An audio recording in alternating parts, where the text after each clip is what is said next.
အဲ့ဒီအချိန်မှာရှေးကအချိန်မီဖမ်းထိန်လိုက်ပါတယ်သူမကကပ်ပြားလေးတွေတုံးပြီးကလေးနဲ့စကားပြောကနာမည်ကိုမေးမြန်းခဲ့ပါတယ်ပြီးတော့ကလေးကိုလက်ကင်ပူဝါနဲ့ရုပ်သေးပြုံသီးလေးလက်ဆောင်ပေးလိုက်ပါတယ်အဲ့ဒီနောက်အတွင်းရေးမှုရောက်လာတဲ့အခါရှေးကသူ့အဖေကိုကလေးကိုတေချာကယူဆိုင်ဖို့ပြောလိုက်ပါလို့မှာခဲ့ပါတယ်ရှေးကအပေါ်ထက်တက်သွားပြီးအခန်းတစ်ခုထဲမှာဆက်ရုပ်ရင်ကိုရမ်းလို့မှတ်ပြီးလိုက်ရှာပါတယ်အမောင်ထဲမှာမို့မျက်နှာကိုမမြင်ရပဲနေငါရဲ့ကြိုးစားအားထုတ်မှုတွေကိုအလကားယူနေတာပေါ့ဒီနေ့တော့နင့်ကိုမလွတ်ဘူးဆိုပြီးရိုက်ပါတော့တယ်ဆေးရုံရန်ကမီးဖွင့်လိုက်တဲ့အခါမှလူမားသွားတာသိလိုက်ရပါတယ်ရှေးကနောက်ဆုတ်ဖို့ကြိုးစားပေမဲ့သူမရဲ့ကော်လာစီထိုင်ကဆက်ရုပ်ရင်ရဲ့အင်ဂျီနဲ့ညှိသွားပြီးနှစ်ယောက်သားအရန်နီးကပ်သွားပါတယ်ဒီပုံရိပ်ကဆေးရုံရင်ရဲ့ live လွှင့်နေတဲ့ထဲပါသွားပါတော့တယ်ရှေးကသူမရဲ့သပင်ကိုကက်ကြီးနဲ့ဖြတ်ပြီးဆေးရုံရဲ့တောင်းပန်တာကိုနားမထောင်ပဲထွက်လာခဲ့ပါတယ်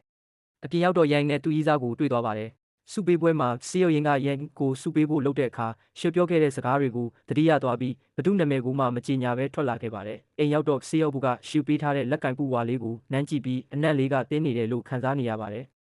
နောက်ပိုင်းမှာရှီရဲ့တငယ်ချင်းကလိုက်ထဲကဓာတ်ပုံကိုပြလိုက်တဲ့အခါရှီတယောက်လန့်သွားပါတယ်တစ်ဖက်မှာလည်းဆက်ရုံရင်ကတားဖြစ်သူကိုရှီအလုပ်လုပ်တဲ့ဆေးရုံကိုခေါ်လာပါတယ်ကလေးငိုတန်ကြားလို့ရှေးထွက်လာတဲ့ချော့မရတဲ့ဆေးရုံဘုကရှေးကိုမြင်တာနဲ့ငိုတာရက်သွားပါတယ်ဆေးရုံရင်ရောက်လာပြီးမင်းကြောင့်ငါမှအများကြီးဆုံးရှုံးသွားရတယ်လို့အပြစ်တင်တဲ့အခါရှီကလည်းရှင်မဲဆုံးရှုံးတာမဟုတ်ဘူးကျမလည်းသပင်တွေဖြတ်လိုက်ရတယ်လို့ပြန်ပြောပါတယ်ဆေးရုံရင်ကပတ်စံ200ပေးပြီး DNT နဲ့ဝေးဝေးနေလို့သားကိုပြောပြီးခေါ်သွားပါတယ်ဒါပေမဲ့ဆေးရုံကရှီရဲ့ဓာတ်ပုံနဲ့လက်ကင်ပူဝါကိုပြပြီးဒါကရှီပေးတာလို့ပြောပြပါတယ်အဲ့ဒီညမှာဆရာရန်ကရှီရဲ့ပုံကိုဆွဲကြည့်ရင်ငါသားကဒီမင်းကလေးကိုဘာလို့သဘောကျနေတာလဲလို့တွေးမိပြီးသူမကိုသားရဲ့ကိုပိုင်ဆရာဝန်အဖြစ်ခံဖို့ဆုံးဖြတ်လိုက်ပါတယ်ဒါပေမဲ့ရှီကကန့်လန့်ချက်ကိုညှင်းလိုက်ပါတယ်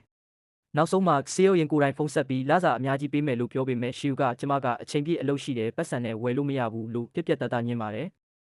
အပိုင်း3မှာဘလို့တွေဆက်ဖြစ်မလဲဆိုတာကိုဆက်လက်စောင့်မျှော်ကြည့်ယူပေးကြပါဦးခင်ဗျာ